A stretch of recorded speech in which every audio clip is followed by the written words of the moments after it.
Tripura Info News Update. নন্দননগরস্থিত দেবরাম পাড়ায় প্রয়াত Angel চাকমার বাড়িতে যান মুখ্যমন্ত্রী ডক্টর মানিক সাহা। 26শে ডিসেম্বরের ঘটনা, যে সে যখন মারা যায়, তখনই তো সাথে সাথে আমি উত্তরাখণ্ডের যিনি মাননীয় মুখ্যমন্ত্রী ধামিজি, পুষ্কর সিং ধামিজি, ওনার সাথে আমি কথা বলেছি। উনিও আমার সাথে বারবার কথা বলেছেন, 4-5 বার কথা হয়েছে। কি বিষয় ওনার থেকে জানলাম, আর এমনিতে তো নিউজ পেপারে এসেছিল। উনি আমাকে এসুরেন্স দিয়েছেন যে কাউকে ছাড়া হবে না এবং আইনের কথাই চলবে, এবং 5 জনকে আউট অফ 6 5 জনকে অ্যারেস্ট করেছে। আমাকে যা বললো যে একজনকে ধরবার জন্য ওনারা পুরস্কারও যেরকম হয় ঘোষণা করেছে। তো এখন যা জানলাম, এখানে এখনো অব্দি ওকে ধরতে পারিনি।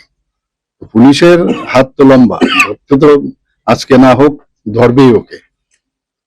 অত্যন্ত দুর্ভাগ্যজনক ঘটনা। মাত্র 25 থেকে 26 বছর ওর বয়স। এমবিএ করছিল, এমবিএ করে পাশও করেছিল, বলে প্লেসমেন্টও পেয়ে গেছিল দিল্লিতে। সত্যি দুঃখের বিষয়। আর আমি যখনই এখানে ডেড বডি যখন নিয়ে এসেছিল, আমি বাড়িতে আসার জন্য, আমি রেডি হচ্ছিলাম, বললো এখানে নেই, ওনাদের যে অরিজিনাল বাড়ি সেখানে চলে গেছে মাছ মারাতে। এইবার যখন আমি নর্থে যাই, আসার সময় ভাবলাম যে মাছ মারাতে যাব, আবার শুনলাম ওরা এখানে চলে এসে। আমি আজকে এর জন্য এখানে আসলাম। প্রথমে ওনার যে ছোট ভাই আছে, ওকেই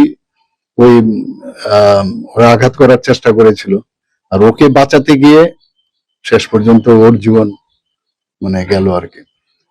তো আমাদের তরফ থেকে আর কি করবো, আর্থিকভাবে তো আমরা কিছু হেল্প করার চেষ্টা করলাম। ওখান থেকে ওনারা আর্থিকভাবে উত্তরাখণ্ডের যিনি চিফ মিনিস্টার মহোদয়, উনিও করেছেন। এগুলো তো চলবে, কিন্তু উনি বলছিলেন যে ওনার বাবা বিএসএফ এ চাকরি করেন, এখন মণিপুরে ওনার পোস্টিং, তো যদি এখানে আইজি হেডকোয়ার্টারে শালবাগানে আনানো যায়। তাই আমি বলছি চিঠি দিন আপনি, আমি এই বিষয়ে নিশ্চয়ই চেষ্টা করবো যাতে, কারণ ওরা এখন মেন্টালি, একজন ছেলে কারোর বাড়ির যদি চলে যায় আর এত অল্প বয়সে, কি হতে পারে এটা তো আমরা সবাই ফিল করি। তো বললাম যে আমি চেষ্টা করব। আর ওর ছোট ভাইয়েরও biodata, he was doing graduation in sociology, এখনো কমপ্লিট হয়নি। ওনারা বলছিলেন যদি ওর কিছু করা যায় তো ভালো। আর ওখানকার যে ইনভেস্টিগেশন গুলো চলছে প্রপারলি যেন হয়। আমি তো সেই ব্যাপারে বারবার মাননীয় সিএম এর সাথে আমার কথা হয়েছে কয়েকবার।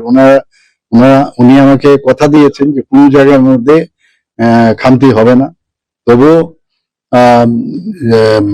যাতে কোনো জায়গার মধ্যে কোনো লুপহোল যাতে না হয়, সেটাকে স্ট্রেংথেনিং করা হয়। আবার আমি আগামী 19 তারিখ দিল্লি যাচ্ছি। আমি 18 তারিখ যাবো, 19-20 আমার বৈঠক আছে।